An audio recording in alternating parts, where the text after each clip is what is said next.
Aisha radiallahu anha says, when I was younger and more agile and more fit, the Prophet raced me or chased me, and I ran and overtook him. I beat him. Years passed. Aisha radiallahu anha put on weight. She became bigger.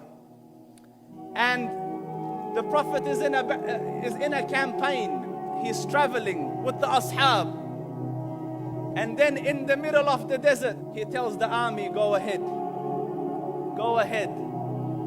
Me and my wife will stay back a little. So when they're gone and out of sight, so the Prophet ﷺ looks at her and says, you want to race?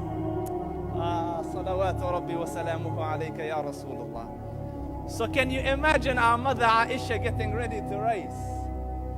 So they stood and they ran, and the Prophet ﷺ beat her, won the race. So he said, this one for that one. And the sweetness of joking, it wasn't rude and vulgar and obscene and over the top and difficult. This one for that one.